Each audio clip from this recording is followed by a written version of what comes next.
ಎಸ್ಆರ್ಸಿಬಿ ತಂಡಕ್ಕೆ ನಂದಿನಿ ಅಧಿಕೃತ ಸಹಭಾಗಿತ್ವವನ್ನ ಪಡೆದಿರೋದು. Official dairy partner ಆಗಿ ಆಟಗಾರರ ಜರ್ಸಿ ಮೇಲೆ ಕೂಡ ನಂದಿನಿ ಲೋಗೋ ಬರುತ್ತಾ ಅನ್ನೋದು. ಈ ಹಿಂದೆ ವಿದೇಶ ತಂಡಕ್ಕೂ ಕೂಡ ಪ್ರಾಯೋಜಕತ್ವವನ್ನ ನೀಡಿತ್ತು ನಮ್ಮ ಕರ್ನಾಟಕದ ಹೆಮ್ಮೆ ನಂದಿನಿ ಬ್ರ್ಯಾಂಡ್. ಐರ್ಲೆಂಡ್, ಸ್ಕಾಟ್ಲೆಂಡ್ಗೂ ಕೂಡ ಸಹಭಾಗಿತ್ವವನ್ನ ನೀಡಿತ್ತು ನಂದಿನಿ.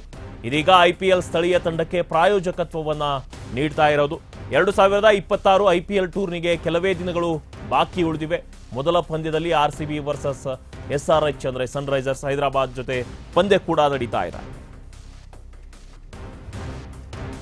ಕರ್ನಾಟಕದ ಹೆಮ್ಮೆಯ ಹೈನುಗಾರಿಕೆ ಸಂಸ್ಥೆ KMF ಏನಿದೆ ನಂದಿನಿ 2026ರ IPL ಸೀಸನ್ಗಾಗಿ ರಾಯಲ್ ಚಾಲೆಂಜರ್ಸ್ ಬೆಂಗಳೂರು ತಂಡದ ಅಧಿಕೃತ ಡೈರಿ ಪಾಲುದಾರರಾಗಿ ನೇಮಕಗೊಂಡಿದೆ, ಅಫಿಷಿಯಲ್ ಡೈರಿ ಪಾರ್ಟ್ನರ್ ಆಗಿ.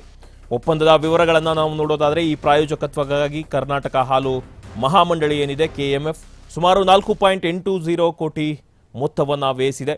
ಒಪ್ಪಂದದ ಪ್ರಕಾರ ನಂದಿನಿ ಉತ್ಪನ್ನಗಳ ಪ್ರಚಾರಕ್ಕಾಗಿ ವಿರಾಟ್ ಕೊಹ್ಲಿ ಸೇರಿದಂತೆ RCBಯ 3 ಪ್ರಮುಖ ಆಟಗಾರರ ಚಿತ್ರಗಳನ್ನು ಬಳಸಲು ಅವಕಾಶವನ್ನು ಮಾಡಿಕೊಟ್ಟಿದ್ದಾರೆ.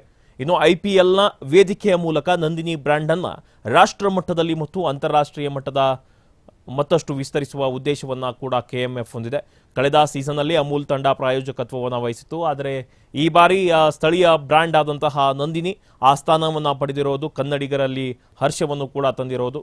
ಇದೀಗ ನಂದಿನಿ ಆಫಿಷಿಯಲ್ ಡೈರಿ ಪಾರ್ಟ್ನರ್ ಆಗಿ ನಮ್ಮ ಹೆಮ್ಮೆಯ RCB ತಂಡಕ್ಕೆ ಸಹಭಾಗಿತ್ವವನ್ನು ಪಡೆದಿರೋದು.